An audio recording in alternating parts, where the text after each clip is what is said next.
സെഹ്യോന്റെ അച്ഛന്റെ കൂടെ വർക്ക് ചെയ്യുന്ന ആൾക്കാര് സെഹ്യോൻ ഒരു ഗുണ്ടയാണെന്നൊക്കെ പറഞ്ഞുകൊണ്ട് അച്ഛന്റെ അടുത്ത് സംസാരിച്ചിട്ടൊക്കെ ഉണ്ടായിരുന്നു. പക്ഷെ അച്ഛനും അതൊന്നും തന്നെ അംഗീകരിക്കുവാനായിട്ട് സാധിക്കാതെ എന്റെ മകൻ നല്ലൊരു മകനാണ്, അല്ലാതെ നിങ്ങൾ പറയുന്നത് പോലെ ഒരു ഗുണ്ടയൊന്നും അല്ല എന്നൊക്കെ പറഞ്ഞിട്ട് അച്ഛൻ അവരുമായിട്ടൊക്കെ വഴക്കുണ്ടാക്കുന്നു. ഇതെല്ലാം തന്നെ അവിടെ എത്തിയിട്ടുണ്ടായിരുന്ന സെഹ്യോനും കാണുന്നുണ്ട്. സത്യം പറ, നീ ഒരു ഗുണ്ട വല്ലതും ആണോ? നീയും വെറുതെ ഒരു ഗ്രാജുവേഷൻ കിട്ടിയാൽ മാത്രം മതി എന്നല്ലേ എന്നോട് പറഞ്ഞിട്ടുണ്ടായിരുന്നത്? അതുകൊണ്ടല്ലേ ഞാനും അവിടെ പഠിക്കുവാനായിട്ടൊക്കെ വിട്ടത്. പക്ഷേ നീ മര്യാദയ്ക്ക് പഠിക്കാതെ ഗുണ്ടയാകുവാനായിട്ടായിരുന്നോ പഠിച്ചുകൊണ്ടിരുന്നതെന്നൊക്കെ ചോദിച്ചുകൊണ്ട് അച്ഛൻ അവന്റെ അടുത്തൊക്കെ ദേഷ്യപ്പെടുമ്പോഴത്തേക്കും ഞാനും എന്റെ പഠിത്തമൊക്കെ അവസാനിപ്പിക്കാനായിട്ട് പോവുകയാണ്, അച്ഛന്റെ ഒപ്പം പണിക്ക് വരുവാനും ഞാൻ തയ്യാറാണ്, നമുക്കും പണമൊക്കെ ഉണ്ടാക്കാമെന്ന് പറഞ്ഞ് അവനും പോകുന്നു. ഇതെല്ലാം തന്നെ കുറച്ച് അകലെ ഉണ്ടായിരുന്ന ഗാമനും കേൾക്കുന്നു. ജീവവും ഹീവോണും കൂടെ നടന്നു വരുന്ന സമയത്ത് മൂന്ന് കുട്ടികൾ തമ്മിൽ സംസാരിക്കുന്നതൊക്കെ അവരും കേൾക്കുകയാണ്. ഈ ഒരു കുട്ടികളും വൈറലായിട്ടുണ്ടായിരുന്ന ആ ഒരു ദൃശ്യങ്ങളൊക്കെ കണ്ടു കഴിഞ്ഞിരിക്കുന്നു. അതുകൊണ്ട് തന്നെ ഇതിൽ കാണിച്ചിട്ടുള്ള പെൺകുട്ടിയൊക്കെ ജീവുവാണ്. അവളുടെ ചേട്ടന് ഇതിനു മുമ്പ് ഒരു ടീച്ചറിനെയൊക്കെ കുത്തിയിട്ട് ജയിലിൽ കിടക്കുകയാണ്. അവന്റെ അതേ ബ്ലഡ് അല്ലേ ഇവളും. അപ്പോൾ ഇവളും ഇങ്ങനെയൊക്കെ കാണിക്കുമെന്നൊക്കെ പറഞ്ഞ് അവർ വരുമ്പോഴത്തേക്കും ഹിവണും അവരുടെ അടുത്തേക്ക് ഒരുപാട് ദേഷ്യപ്പെടുന്നു. കൊറിയയിലെ ഏറ്റവും വലിയ ഇലക്ട്രിസിറ്റി ഒക്കെ കൊടുക്കുന്ന കമ്പനിയാണ് കെപ്കോ. ആ ഒരു കമ്പനിയിലൊക്കെയാണ് എന്റെ പേരൻസ് വർക്ക് ചെയ്യുന്നത്. ഞാൻ താമസിക്കുന്നത് ലക്ഷറി ആയിട്ടുള്ള അപ്പാർട്ട്മെന്റിലാണ്. അത്രയൊക്കെ ലാവിഷായിട്ടാണ് ഞാൻ ജീവിക്കുന്നതെങ്കിൽ പോലും എനിക്ക് നമ്മുടെ സ്കൂളിൽ ഒന്ന് സർവൈവ് ചെയ്ത് പോകുവാനായിട്ട് നിന്റെ സഹായം കൂടിയേ തീരൂ എന്നൊക്കെ പറഞ്ഞുകൊണ്ട് ഹിവൺ നിൽക്കുകയും ഹിവോന്റെ പേരൻസ് അവളെ കുറിച്ച് അധികം ഒന്നും ശ്രദ്ധിക്കാറില്ല എന്നൊക്കെ പറയുകയും ചെയ്യുന്ന സമയത്താണ് ഹിവോന്റെ പേരൻസ് ഒക്കെ ജീവന്റെ കൂടെ അവൾ നിൽക്കുന്നതൊക്കെ കാണുന്നത്. നിന്നോട് സ്കൂൾ വിട്ടാൽ നേരെ വീട്ടിലേക്കൊക്കെ വരണമെന്ന് പറഞ്ഞിട്ടില്ലേ എന്നൊക്കെ ചോദിച്ചുകൊണ്ട് അവരും അവളെ കൂട്ടിക്കൊണ്ടൊക്കെ പോകുന്നു. നമ്മളല്ലെങ്കിലും അത്രയ്ക്ക് വലിയ പ്രശ്നത്തിലേക്കാണോ ഇപ്പോൾ ഉള്ളത്? നമുക്കിനിയും സ്റ്റഡി ഗ്രൂപ്പ് ഒക്കെ കണ്ടിന്യൂ ചെയ്യുവാനായിട്ട് സാധിക്കുമല്ലോ. ഞാനാണെങ്കിൽ ഇപ്പോഴല്ലേ പഠിച്ചു തുടങ്ങിയത്. എനിക്കാണെങ്കിൽ പഠിത്തമൊക്കെ അങ്ങ് ഇഷ്ടപ്പെട്ട് വന്നതായിരുന്നു.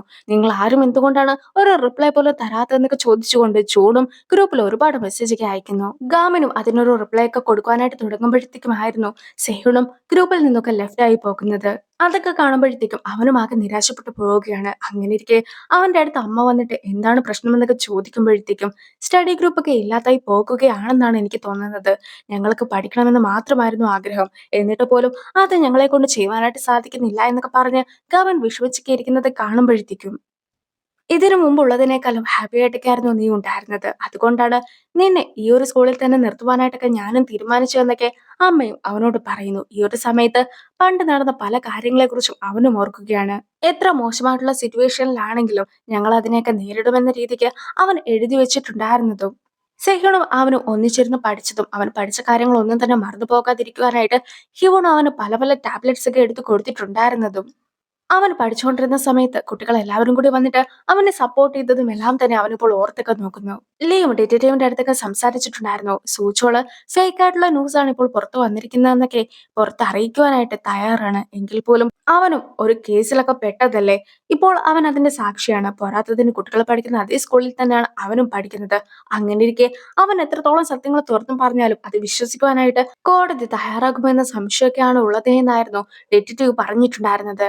നമ്മളായിട്ട് ഈ സ്കൂളിനെ നന്നാക്കുവാനായിട്ട് നോക്കിയാലും അങ്ങനെ നന്നാക്കുവാൻ സാധിക്കുമെന്ന് എനിക്ക് തോന്നുന്നില്ല. അവര് ഗാവിനെ പുറത്താക്കുവാനായിട്ടൊക്കെയാണ് ശ്രമിച്ചുകൊണ്ടിരിക്കുന്നത്.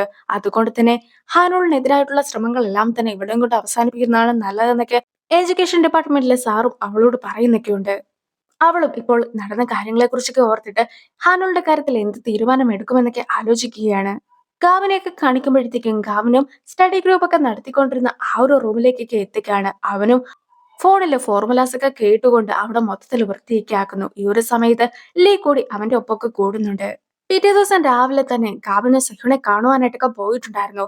പക്ഷേ സെഹ്യുണും അവനെ കൂടെയൊന്നും കൂട്ടാതെ ഇപ്പോൾ അച്ഛന് പകരമായിട്ടൊക്കെ ജോലിക്ക് എത്തുന്ന സമയത്ത് അവിടെ അവനെ പിന്തുടർന്നുകൊണ്ട് ഗാമനും എത്തിയിട്ടൊക്കെ ഉണ്ടായിരുന്നു. ഞങ്ങൾ ഒന്നിച്ചാണ് വർക്കൊക്കെ ചെയ്യുവാനായിട്ട് പോകുന്നതെന്ന് പറഞ്ഞുകൊണ്ട് ഗാമനും സെഹ്യുന്റെ ഒപ്പമൊക്കെ നിന്ന് വർക്ക് ചെയ്യുന്നു. സെഹ്യുണും ഗാമിന്റെ അടുത്ത് തിരിച്ച് വീട്ടിലേക്ക് പോകുവാനായിട്ടൊക്കെ പറയുന്നുണ്ടെങ്കിൽ പോലും സെഹ്യുൺ ചെയ്യുന്നതിനേക്കാളും കൂടുതൽ വർക്കൊക്കെ ചെയ്യുന്ന ഗാമിനും നമുക്ക് ഒന്നിച്ച് പഠിക്കാം, എന്നിട്ട് നമുക്ക് ഒന്നിച്ച് കോളേജിലൊക്കെ പോകാമെന്നാണ് സെഹ്യുന്റെ അടുത്തും പറയുന്നത്. സെഹ്യോണും കുറച്ച് ബ്രിക്സ് ഒക്കെ ചുമന്നിട്ട് അത് മുകളിലത്തെ നിലയിലേക്ക് കൊണ്ടുവന്ന് വെക്കുമ്പോഴത്തേക്കും അത് വെക്കുന്ന സമയത്ത് അവിടെ ഉണ്ടായിരുന്ന കുറച്ച് ചാക്കുകെട്ടൊക്കെ താഴേക്ക് പോവുകയാണ്. പക്ഷെ അതൊക്കെ കണ്ടിട്ടുണ്ടായിരുന്ന ഗാമിനും അവിടെ ഉണ്ടായിരുന്ന ഒരു കമ്പിയൊക്കെ എടുത്തിട്ട് ഈ ചാക്കുകെട്ടെല്ലാം തന്നെ അതിലും പിടിച്ചു നിർത്തുന്നു. പക്ഷെ ഈ സമയത്തും അവനോട് വീട്ടിലേക്കൊക്കെ പോകാനായിട്ട് സെഹോൻ പറയുന്നുണ്ടെങ്കിലും നമുക്ക് ഒന്നിച്ച് പഠിച്ച് കോളേജിലൊക്കെ പോകാമെന്നായിരുന്നു ഗാമിന്റെ മറുപടി.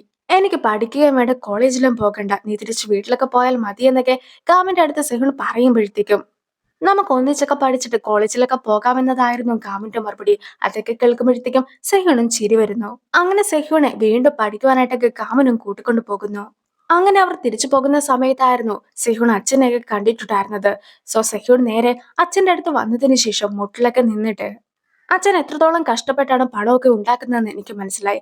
ഞാൻ അത് ഒരിക്കലും വെറുതെ ആക്കുകയില്ല. ഇവിടെ വന്ന് ജോലിയൊക്കെ ചെയ്ത് കഴിഞ്ഞപ്പോഴത്തേക്കുമാണ് എനിക്ക് പഠിക്കുവാനാണ് ഏറ്റവും ഇഷ്ടമെന്ന കാര്യം ഞാനും മനസ്സിലാക്കിയത്.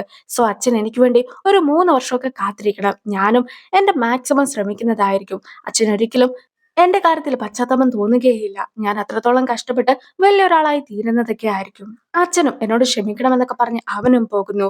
അങ്ങനെയിരിക്കെ അതൊക്കെ കേട്ടിട്ടുണ്ടായിരുന്ന ഗാമനും സെഹുൺ കുറച്ച് വർഷമൊക്കെ കഴിയുമ്പോഴത്തേക്കും ഇപ്പോൾ അച്ഛൻ പണിയുന്നില്ലേ ഈ ഒരു ബിൽഡിംഗ്, ഇതുപോലത്തെ ഒരു ബിൽഡിംഗ് ഒക്കെ സ്വന്തമാക്കുന്നതായിരിക്കും എന്നൊക്കെ പറഞ്ഞിട്ട് ഇപ്പോൾ അവനെയും കൂട്ടിക്കൊണ്ടൊക്കെ പോവുകയാണ്. അടുത്തതായിട്ട് അവർ രണ്ടുപേരും കൂടി ചേർന്നിട്ട് ഹിവോന്റെ വീട്ടിലേക്കൊക്കെ പോകുന്നു. സെഹ്യോണും ഹിവോന്റെ അച്ഛനെയും അമ്മേനെയും അവന്റെ മാർക്കൊക്കെ കാണിച്ചതിന് ശേഷം ഞാനാണ് സ്കൂളിലെ നമ്പർ 1 സ്റ്റുഡന്റ് എന്നൊക്കെ പറയുന്നൊക്കെയുണ്ട്. ഈ ഒരു സമയത്ത് കൂടെ വന്നിട്ടുണ്ടായിരുന്ന ഗാമിനെ അച്ഛനും അമ്മയും കൂടി ഒരുപോലെ നോക്കുകയാണ്. സംഭവം എന്താണെന്ന് വെച്ചിട്ടുണ്ടെങ്കിൽ ഇപ്പോൾ ഗാമിൻ അവന്റെ മാർക്കൊക്കെ കാണിക്കുമെന്നായിരുന്നു അവർ വിചാരിച്ചിട്ടൊക്കെ ഉണ്ടായിരുന്നത്. പക്ഷെ ഗാമിനും സെഹ്യോൺ തന്നെയാണ് സ്കൂളിലെ നമ്പർ 1 സ്റ്റുഡന്റ് എന്നൊക്കെ പറഞ്ഞിരിക്കുന്നു. ഞങ്ങളൊരു സ്റ്റഡി ഗ്രൂപ്പ് ഒക്കെ തുടങ്ങിയിട്ടുണ്ടായിരുന്നു. ഹിവോണും സ്റ്റഡി ഗ്രൂപ്പിൽ ഉള്ളതാണ്. അങ്ങനെയാണ് അവൾക്ക് മാർക്കൊക്കെ കൂടുതലായിട്ട് കിട്ടിയിട്ടുണ്ടായിരുന്നത്. ഞങ്ങൾ ഒരിക്കലും ബുള്ളീസ് അല്ല, നിങ്ങളും ഞങ്ങളെ തെറ്റിദ്ധരിച്ചതാണ് എന്നൊക്കെ പറഞ്ഞ് സിഹുൺ ഇരിക്കുന്ന സമയത്ത് ഹിവോടെ ഞങ്ങൾ സ്കൂളൊക്കെ മാറ്റുവാനായിട്ട് പോവുകയാണെന്നായിരുന്നു പേരൻസ് പറഞ്ഞത്. പക്ഷേ ഞങ്ങളുടെ സ്കൂളിൽ സ്പെഷ്യൽ ആയിട്ടുള്ള ഒരു പ്രോഗ്രാം ഒക്കെ ഉണ്ട്. അതുവഴി സോളിലെ കോളേജിലൊക്കെ പഠിക്കുവാനായിട്ട് സാധിക്കും. നിങ്ങൾ അനുവദിക്കുകയാണെങ്കിൽ ഞാൻ ഇവളുടെ ഒപ്പമൊക്കെ ഇരുന്ന് പഠിച്ച് ഞങ്ങൾ രണ്ടുപേരും കൂടി ഒന്നിച്ച് സോളിലെ കോളേജിലൊക്കെ പോകുന്നതായിരിക്കും എന്നൊക്കെ സെഹ്യൂണും പറയുന്നു. ഗാമനും അവർക്ക് വേണ്ടിയിട്ട് കുറെ അധികം ബ്ലൂബെറീസ് ഒക്കെ കൊണ്ടുവന്നിട്ടുണ്ടായിരുന്നു. ബ്ലൂബെറീസ് ഒക്കെ കഴിക്കുകയാണെങ്കിൽ ബ്രെയിന് നല്ലതാണെന്നൊക്കെ അവനും പറയുന്നു. സോ ഫ്രെഡിന്റെ വീട്ടിൽ ആദ്യമായിട്ട് വരുമ്പോൾ എന്തെങ്കിലും മേടിച്ചോണ്ട് വരണ്ടേ എന്നൊക്കെ ചോദിച്ചുകൊണ്ട് അവനും അതൊക്കെ പേരൻസിന് മുമ്പിൽ കൂടി വെച്ച് കഴിക്കുമ്പോഴത്തേക്കും പേരൻസും ഹീവോണിനെ കൂടെയൊക്കെ അയക്കുന്നു. ഹീവോണും ജിവു പാർട്ട് ടൈം ആയിട്ടൊക്കെ വർക്ക് ചെയ്യുന്ന സൂപ്പർ മാർക്കറ്റിലേക്ക് എത്തിയിരിക്കുകയാണ്. ഒരു ബ്ലൈൻഡ് ഡേറ്റിലൊക്കെ പോകുവാനായിട്ട് എനിക്കൊരു ഫ്രണ്ടിനെ വേണം. കോളേജിലൊക്കെ കയറുന്ന സമയത്ത് എന്റെ കൂടെ ആരും കൂട്ടുകൂടുകയില്ല. അതുകൊണ്ട് തന്നെ നീ എന്റെ കൂടെയൊക്കെ കൂടുമോ എന്നൊക്കെ ചോദിച്ചുകൊണ്ട് ഹീവോൺ നിൽക്കുന്നു. പക്ഷെ എനിക്കൊരു ബോയ് ഫ്രണ്ടിനെ ആവശ്യമില്ല. എനിക്ക് കോളേജിലോ പോകേണ്ട കാര്യമില്ല. അഥവാ ഞാൻ കോളേജിലോ ബ്ലൈൻഡ് ഡേറ്റിനോ പോവുകയാണെന്ന് വെച്ചോ, അങ്ങനെയാണെങ്കിൽ ഞാൻ എന്നെ ആരായിട്ട് പരിചയപ്പെടുത്തും? ഞാനൊരു അനാഥയാണ്. എന്റെ ട്വിൻ ബ്രദർ ആണെങ്കിൽ ജയിലിലാണ്. ജയിലിൽ കിടക്കുന്ന അവനുള്ള ഫുഡിന് വേണ്ടിയിട്ടാണ് ഞാൻ വർക്ക് പോലും ചെയ്യുന്നത്. അതുകൊണ്ട് തന്നെ നിങ്ങളൊക്കെ എന്റെ കൂടെ അവനെ കാണുവാനായിട്ട് വരുവാനായിട്ട് ആഗ്രഹമുണ്ടോ എന്നൊക്കെയാണോ ഞാൻ ഓരോ ആൾക്കാരുടെയും അടുത്ത് ചോദിക്കുക എന്നൊക്കെ ജിവോ ചോദിക്കുമ്പോഴത്തേക്കും. പക്ഷെ ഈ ഒരു കാര്യത്തെ മറ്റൊരു രീതിക്കൊക്കെ ചിന്തിക്കാമല്ലോ. നീ ഒരു ഓർഫൺ ആണ്. നിന്റെ സഹോദരൻ ജയിലിലാണ്. എന്നിട്ട് പോലും നീ വളരെയധികം കഷ്ടപ്പെട്ട് ജോലിയൊക്കെ ചെയ്തിട്ടാണ് കോളേജ് വരെയൊക്കെ എത്തിയത്. നിന്റെ സഹോദരൻ ജയിലിലായിട്ട് പോലും നീ അവനെ നോക്കുന്നുണ്ട്.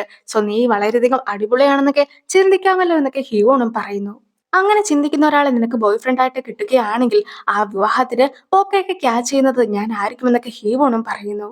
അതൊക്കെ കേൾക്കുമ്പോൾ ജീവനും ചിരി വരുന്നു. ഗാമിനെ സെഹോണും അതൊക്കെ കേട്ട് അവിടെ തന്നെ നിൽപ്പൊക്കെ ഉണ്ടായിരുന്നു. സോ ജീവു കൂടി ഇപ്പോൾ അവരുടെയൊക്കെ കൂടെ കൂടുന്നു. സ്റ്റഡി ഗ്രൂപ്പിലേക്ക് ഗാമൻ സെഹോൺ തിരിച്ചു കൊണ്ടുവന്നിരിക്കുകയാണ്. അതൊക്കെ കാണുമ്പോഴത്തേക്കും ജൂണും ഒരുപാട് സന്തോഷിക്കുന്നു. സ്റ്റഡി ഗ്രൂപ്പിലെ കുട്ടികൾക്കെതിരായിട്ട് കമ്മിറ്റിയൊക്കെ വെച്ചിട്ടുണ്ടായിരുന്നല്ലോ. ആ ഒരു കമ്മിറ്റിയൊക്കെ വേണ്ട എന്ന് ലീ പറയുമെന്നായിരുന്നു വൈസ് പ്രിൻസിപ്പൾ വിചാരിച്ചിട്ടുണ്ടായിരുന്നത്. അങ്ങനെയാണെങ്കിൽ ഹാനോളിന്റെ കമ്മിറ്റി വേണ്ടെന്ന് വെക്കാമല്ലോ.